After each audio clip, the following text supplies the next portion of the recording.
আসসালামু আলাইকুম। এটিএন বাংলা সংবাদে সবাইকে স্বাগত জানাচ্ছি। আফরোজ আক্তার কামাল। শুরুতে বিআরবি কেবলস সংবাদ শিরোনাম। প্লট জালিয়াতির ৩ মামলায় শেখ হাসিনার ২১ বছর কারাদণ্ড। জয় ও পুতুলের ৫ বছর। অপরাধী যত ক্ষমতাবান হোক তার বিচার হবেই, মন্তব্য রিজভীর। দুজন ছাত্র উপদেষ্টা ছাড়াও সরকারে থাকা বেশ কয়েকজন নির্বাচনে প্রার্থী হবেন জানালেন আসিফ মাহমুদ। তফসিল ঘোষণার পরই পদত্যাগের ইঙ্গিত। নির্বাচনের সময় দায়িত্ব পালনে ব্যত্যয় ঘটলে ছাড় দেওয়া হবে না, আইন শৃঙ্খলা বাহিনীকে সতর্ক বার্তা। নির্বাচন কমিশনের ম্যাজিস্ট্রেসি ক্ষমতা নিয়ে মাঠে থাকবে সেনাবাহিনী। মানবতা বিরোধী অপরাধের মামলায় শেখ হাসিনা ও কামালের আমৃত্যু কারাদণ্ডের সাজা বাড়াতে আপিল করবে প্রসিকিউশন। জুলাই বিপ্লব ও ট্রাইব্যুনালের বিচারের এখতিয়ার নিয়ে প্রশ্ন ইনু। এবং রাজধানী ও আশপাশের এলাকায় আবার ভূমিকম্প, রিক্টার স্কেলে মাত্রা ৩.৬। উৎপত্তি স্থল নরসিংদীর কোরাশাল।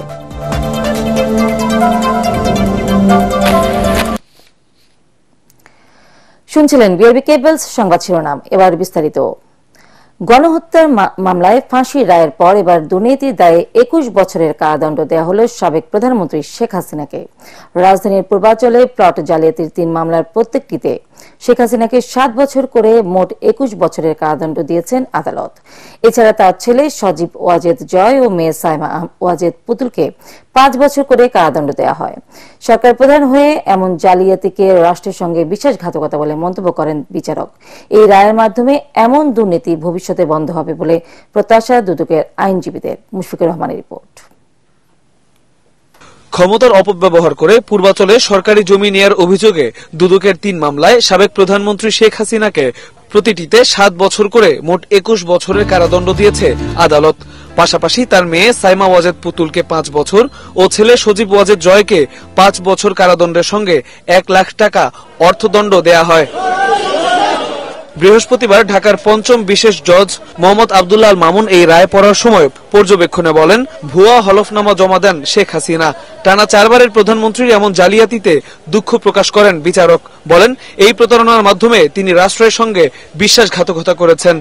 ৭ বছর করে ৩ শতা ২১ বছর এবং ওনার জরিমানা হচ্ছে ৩ লক্ষ টাকা। ১ লক্ষ টাকা করে ৩ লক্ষ টাকা। অনাদায়ে ১৮ মাস বিনাশ্রম কারাদণ্ড ৬ করে। সাইমা ওয়াজেদ পুতুল যে মামলার প্রধান আসামি, তার সাজা হচ্ছে ৫ বছর। উনি একটি মামলারই আসামি, তাই ওনার সাজার মেয়াদ ৫ বছরই। সজীব আহমেদ জয়, উনি যে মামলার প্রধান আসামি, ওই মামলার ওনার সাজার মেয়াদ ৫ বছর এবং ১ লক্ষ টাকা জরিমানা। শেখ হাসিনার এই জালিয়াতির বিষয়ে তৎকালীন গণপূর্ত প্রতিমন্ত্রী ও রাজুকের চেয়ারম্যান অবগত ছিলেন বলে উল্লেখ করা হয় রায়ে। তা সত্ত্বেও প্রধানমন্ত্রীকে খুশি করতে পরস্পর যোগসাজশে প্লট বরাদ্দ দেওয়া হয় বলে পর্যবেক্ষণে বলা হয়। তিনি অন্যায়ভাবে দরখাস্ত না করে সমস্ত রুল রেগুলেশন এগুলো ভায়োলেশন করে তিনি ক্ষমতার অপব্যবহার করে এখানে প্রতারণার মাধ্যমে যে প্লটটি নিয়েছেন, এটা খুবই অন্যায় এবং এগুলা দেখতে রুচি সম্মত না এবং এটা কোনো মানুষের বোধগম্য, কোনো মানুষ এটা গ্রহণ করার মতো না। এছাড়া ৩ মামলায় সাবেক প্রতিমন্ত্রী শরীফ আহমেদকে মোট ১৮ বছরের জেল দিয়েছে আদালত। আর রাজুকের সাবেক সদস্য খুরশিদ আলমকে ১ বছরের কারাদণ্ড দেওয়া হয়েছে। পরে অন্যান্য আসামিদেরকে বিভিন্ন মেয়াদে সাজা দেওয়া হয়। তবে বেকসুর খালাস পান গণপূর্তের প্রশাসনিক কর্মকর্তা সাইফুল ইসলাম সরকার। এ ধরনের দুর্নীতি প্রতিরোধে রাজুকের নীতিমালা সংস্কার ও দুর্নীতির তথ্য প্রকাশের জন্য সুপারিশ করেন বিচারক। মুশফিকুর রহমান, এটিএন বাংলা, ঢাকা। প্লট দুর্নীতি মামলায় শেখ হাসিনার সাজার রায়ে প্রমাণিত হয়েছে, অপরাধী যত ক্ষমতাবান হোক তার বিচার হবেই। রায়ের তাৎক্ষণিক প্রতিক্রিয়ায় এ মন্তব্য করেন বিএনপির সিনিয়র যুগ্ম মহাসচিব রুহুল কবির রিজভী। জাতীয় প্রেস ক্লাবে ডাক্তার মিলনের শাহাদাত বার্ষিকীর আলোচনা সভায় তিনি বলেন, পাপ বাপকে ছাড়ে না। প্রতিদিনই শেখ হাসিনার অপরাধের ফিরিস্তি উন্মোচিত হচ্ছে। অন্যদিকে বিএনপি স্থায়ী কমিটির সদস্য নজরুল ইসলাম খান বলেন, গণ অভ্যুত্থানে বিজয়ের ফসল একমাত্র বিএনপি মানুষের কাছে পৌঁছে দিতে পারবে। জনগণকে বিভ্রান্ত করে যারা আন্দোলনের অর্জনকে নস্যাৎ করার চেষ্টা করছে তাদের বিরুদ্ধে প্রতিরোধ গড়ে তোলার আহ্বান জানান তিনি। যারা নিজের দেশে নিজের সন্তান হত্যা করে, কথা আছে যে মানে পাপ বাপ কেউ ছাড়ে না, তো তার পরিস্থিতি দেখছি। আমাদেরই বেশি মানুষ গুম হয়েছে, আমাদেরই বেশি সহকর্মী খুন হয়েছে, আমাদেরই বেশি সাথীরা অত্যাচার নিপীড়নের শিকার হয়েছে। কাজেই তাদের দিকে তাকিয়ে তাদের স্মৃতিকে মাথায় রেখে আমাদেরকে এই যে আন্দোলনের ফসল, এই ফসলটা জনগণের কাছে পৌঁছে দিতে হবে। শুধু দুজন ছাত্র উপদেষ্টা নয়, আরও উপদেষ্টা সহ সরকারে থাকা অনেকেই নির্বাচনে অংশ নেবেন বলে জানালেন আসিফ মাহমুদ। তফসিল ঘোষণার আগে তারা পদত্যাগ করবেন বলেও জানান তিনি। তবে কোথায় কোন দলের প্রার্থী হিসেবে ভোটে অংশ নেবেন তা নিশ্চিত করেনি স্থানীয় সরকার উপদেষ্টা আসিফ মাহমুদ। রিপোর্টে জানাচ্ছেন মাহবুব কবির চপল।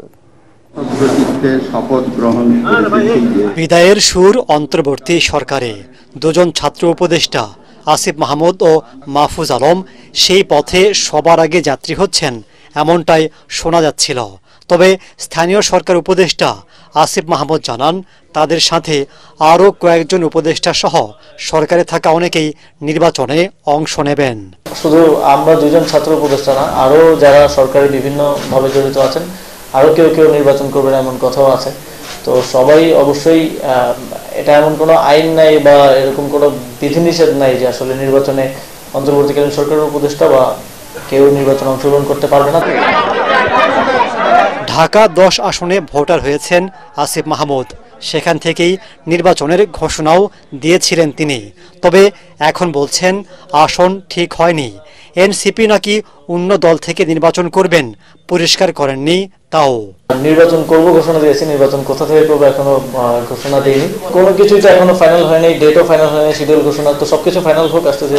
এনসিপিতে যাচ্ছেন না আপনি, গণ অধিকার পরিষদে যাচ্ছেন, বিএনপির সাথে আলোচনা চলছে, এই যে নানা গসিপগুলো চলছে। আমি এই বিষয়ে এখন কিছু বলছিও না, কারণ আমি মনে করছি যে এখন রাজনৈতিক বিষয়ে কোনো বক্তব্য দেওয়াটা উচিত হবে না। আমি যথাসময়ে আপনাদেরকে জানাবো, আপনারা খুব দ্রুতই জানতে পারবেন। ডিসেম্বরের প্রথম সপ্তাহে জাতীয় নির্বাচনের তফসিল ঘোষণা করবে নির্বাচন কমিশন। তার আগেই প্রার্থী হতে যাওয়া ব্যক্তিদের পদত্যাগ করা উচিত বলে মনে করছেন স্থানীয় সরকার উপদেষ্টা। স্বার্থের সংঘাত ঘটায় এই পদে থেকে নির্বাচন করা, এই নীতিগত জায়গা থেকে আমরা মনে করি যে বা যারাই নির্বাচন অংশগ্রহণ করবে তাদেরকে অবশ্যই নির্বাচনী কার্যক্রমে ঢুকে যাওয়ার আগেই পদত্যাগ করার প্রয়োজন, এবং সেভাবেই আমরা প্রস্তুতি নিচ্ছি। এবং বাকি সময়ে বা অন্যান্য বিষয়গুলো সরকারের উচ্চ পর্যায়ের সাথে আলোচনার ভিত্তিতে আপনাদেরকে জানিয়ে দেওয়া হবে। দুর্নীতির অভিযোগে ঢাকা উত্তর সিটি কর্পোরেশনের প্রশাসক মোহাম্মদ এজাজের বিরুদ্ধে অনুসন্ধান শুরু করেছে দুদক। দোষী প্রমাণিত হলে ব্যবস্থা নেওয়া হবে বলে জানান স্থানীয় সরকার উপদেষ্টা। যদি অনুসন্ধান করে তারা কিছু পান আমাদেরকেও জানাতে পারেন, আমরা প্রয়োজনীয় ব্যবস্থা গ্রহণ করব। মাহবুব কবির চপল, এটিএন বাংলা, ঢাকা। নির্বাচনে দায়িত্ব পালনে ব্যত্যয় ঘটলে ছাড় দেওয়া হবে না বলে আইন শৃঙ্খলা বাহিনীকে সতর্ক করেছে নির্বাচন কমিশন। আইন শৃঙ্খলা বাহিনীর প্রতিনিধিদের সাথে বৈঠকে এই সতর্কবার্তা দেওয়া হয়েছে বলে জানান ইসি সচিব আক্তার আহমেদ। তিনি জানান 28 ফেব্রুয়ারি পর্যন্ত ম্যাজিস্ট্রেসি ক্ষমতা নিয়ে মাঠে থাকবে সেনাবাহিনী। জাতীয় নির্বাচনে যে কোনো চ্যালেঞ্জ মোকাবেলায় আইন শৃঙ্খলা বাহিনী প্রস্তুত বলে কমিশনকে জানান বিভিন্ন সংস্থার কর্মকর্তারা। বিস্তারিত জানাচ্ছেন সৈয়দ রিয়াজ। ত্রয়োদশ জাতীয় সংসদ নির্বাচন ও গণভোট উপলক্ষে স্বরাষ্ট্র, প্রতিরক্ষা সহ আইন শৃঙ্খলা রক্ষাকারী বাহিনীর প্রতিনিধিদের সাথে বৈঠক করে নির্বাচন কমিশন। রাজধানীর আগারগাঁওয়ের নির্বাচন ভবনে আয়োজিত এই বৈঠকে সভাপতিত্ব করেন প্রধান নির্বাচন কমিশনার এএমএম নাসির উদ্দিন। নির্বাচন অবাধ, অংশগ্রহণমূলক ও সুষ্ঠুভাবে অনুষ্ঠানের লক্ষ্যে প্রাক প্রস্তুতিমূলক এই বৈঠক চলে 3 ঘণ্টা ব্যাপী। নির্বাচনী এলাকার আইন শৃঙ্খলা পরিস্থিতির নিয়ন্ত্রণ এবং ভোট কেন্দ্রের নিরাপত্তায় যৌথ বাহিনী মোতায়েনের বিষয়টি বৈঠকের আলোচনায় বেশি গুরুত্ব পায়। সার্বিক সমন্বয়ের দায়িত্বটা স্বরাষ্ট্র মন্ত্রণালয়ের। যে কোনো চ্যালেঞ্জ মোকাবেলায় তারা সদা প্রস্তুত থাকবেন। ম্যাজিস্ট্রিয়াল পাওয়ার 28 ফেব্রুয়ারি 2026 পর্যন্ত ইনএইড টু সিভিল পাওয়ার যেটা দেওয়া হয়েছে সেটা কন্টিনিউ করবে। ইসি সচিব জানান, আইন শৃঙ্খলা রক্ষাকারী বাহিনীকে প্রথম দিন থেকেই আচরণবিধি প্রতিপালনের বিষয়টি যথাযথভাবে প্রয়োগের নির্দেশ দেওয়া হয়েছে। একটা সুষ্ঠু, সুন্দর, সার্বিক উৎসবমুখর পরিবেশের নির্বাচনকে বাস্তবায়ন করার জন্য সর্বাত্মক সহযোগিতা সবাইকে করতে হবে এবং নিজস্ব দায়িত্ব নিজের আওতায় পালন করতে হবে। কাউকে কোনো ছাড় দেওয়া হবে না। এর আগে আইন শৃঙ্খলা রক্ষাকারী বাহিনীর প্রতিনিধিদের সাথে ইসির প্রথম প্রাক প্রস্তুতিমূলক বৈঠক হয় 20 অক্টোবর। ওই সভায় ভোটের আগে ও পরে 8 দিন নিরাপত্তা বাহিনীর মোতায়েনের প্রস্তাব আসে। সৈয়দ রিয়াজ, এটিএন বাংলা, ঢাকা। দুর্নীতি দমন কমিশন সহ 4টি অধ্যাদেশের খসড়া চূড়ান্ত অনুমোদন দিয়েছে উপদেষ্টা পরিষদ। নতুন এই অধ্যাদেশে দুদকের সঙ্গে জড়িত কর্মকর্তা কর্মচারীদের নিয়মিত সম্পদের হিসাব দেওয়ার বিধান রাখা হয়েছে বলে জানিয়েছেন প্রধান উপদেষ্টার প্রেস সচিব শফিকুল আলম। বৈঠক শেষে রাজধানীর ফরেন সার্ভিস একাডেমিতে প্রেস ব্রিফিংয়ে এসব কথা জানান তিনি। বলেন, 2 ছাত্র উপদেষ্টার পদত্যাগের বিষয়ে কোনো তথ্য নেই সরকারের কাছে। বাউলদের ওপর হামলাকারীদের গ্রেফতারে নির্দেশ দেওয়া হয়েছে বলেও জানানো হয় প্রেস ব্রিফিংয়ে। ঢাকা, নরসিংদী, গাজীপুর সহ দেশের বিভিন্ন স্থানে মৃদু ভূমিকম্প অনুভূত হয়েছে। আবহাওয়া অফিস জানিয়েছে, রিক্টার স্কেলে মাত্রা ছিল 3.6। বিকেলে 4:15 এ কম্পন অনুভূত হয়।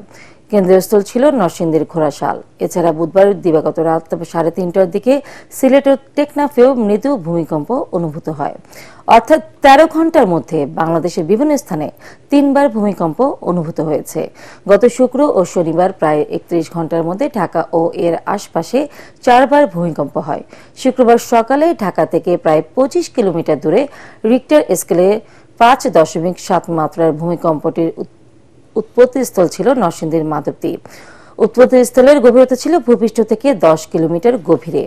এই ভূমিকম্পে 10 জন নিহত হয়, আহত হয় 600-এরও বেশি মানুষ। আগামী 30 নভেম্বরের মধ্যে সহকারী শিক্ষক পদকে বিসিএস ক্যাডারভুক্ত করা সহ 4 দফা দাবি জানিয়েছে বাংলাদেশ সরকারি মাধ্যমিক শিক্ষক সমিতি। অন্যথায় 1 ডিসেম্বর থেকে সারা দেশে কর্মবিরতির ঘোষণা দিয়েছেন শিক্ষক নেতারা।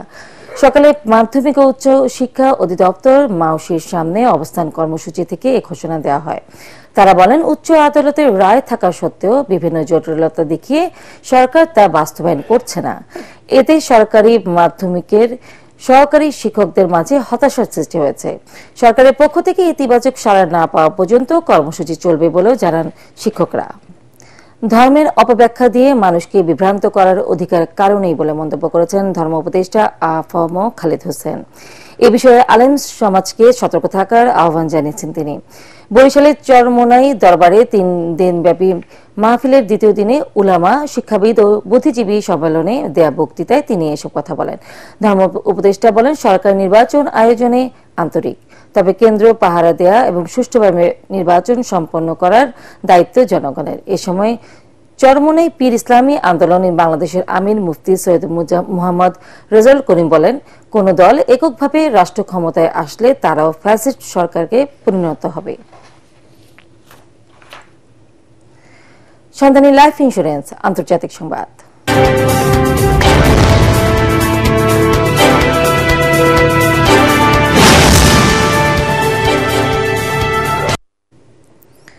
বন্যা ও ভূমিধসে শ্রীলঙ্কায় কমপক্ষে 40 জন নিহত হয়েছেন, আহত হয়েছেন 10 জন। নিখোঁজ রয়েছেন আরও 21 জন। শ্রীলঙ্কার দুর্যোগ ব্যবস্থাপনা কেন্দ্র ডিএমসি এসব তথ্য জানিয়েছে। বন্যা ভূমিধসে নিহতদের বেশিরভাগই দেশটির মধ্যাঞ্চলের চা বাগান এলাকা বদুল্লার বাসিন্দা। এদিকে দক্ষিণ পূর্ব এশিয়ার 2 দেশ থাইল্যান্ড ও ইন্দোনেশিয়ায় অন্তত 116 জনের মৃত্যু হয়েছে।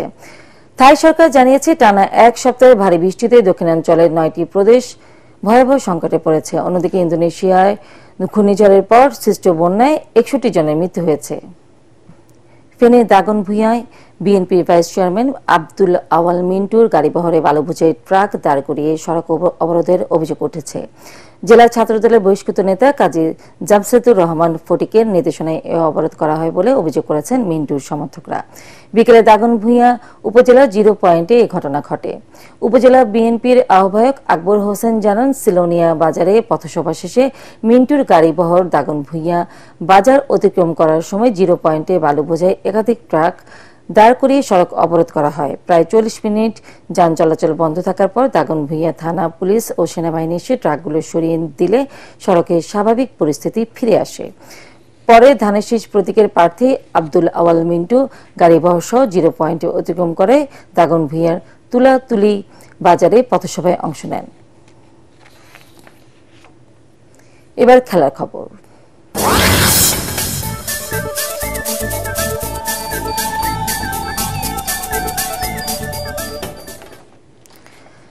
প্রথম টি-20তে বাংলাদেশকে 39 রানে হারিয়ে জয় দিয়ে 3 ম্যাচের সিরিজ শুরু করলো আয়ারল্যান্ড। জয়ের জন্য 182 রানের টার্গেটে নেমে মাত্র 18 রানে 4 উইকেট হারিয়ে ছন্ন ছাড়া ক্রিকেট উপহার দেয় লিটন দাসের দল।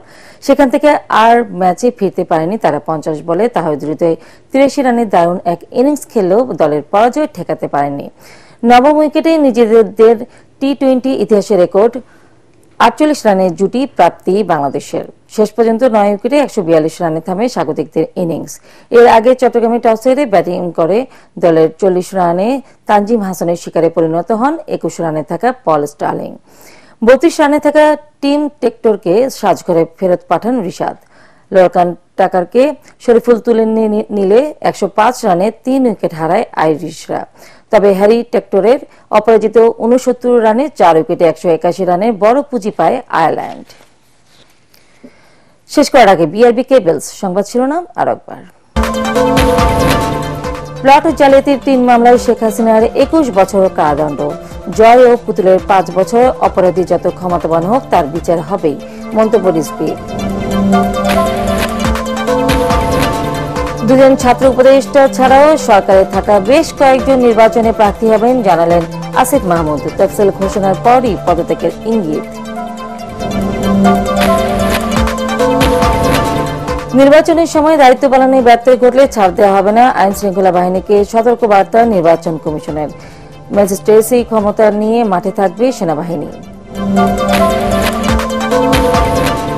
মানবতা বিরোধী অপরাধের মামলায় শেখ হাসিনা ও কামালের আমৃত্যু কারাদণ্ডের সাজা বাড়াতে আপিল করবে ট্রাইব প্রসিকিউশন। জুলাই বিপ্লব ট্রাইব্যুনালের বিচারের এখতিয়ার নিয়ে প্রশ্ন ইনুর। এবং রাজধানী ও আশপাশের এলাকায় আবার ভূমিকম্প, রিক্টার স্কেলে মাত্রা 3.6, উৎপত্তি স্থল নরসিংদীর খোরাসাপ।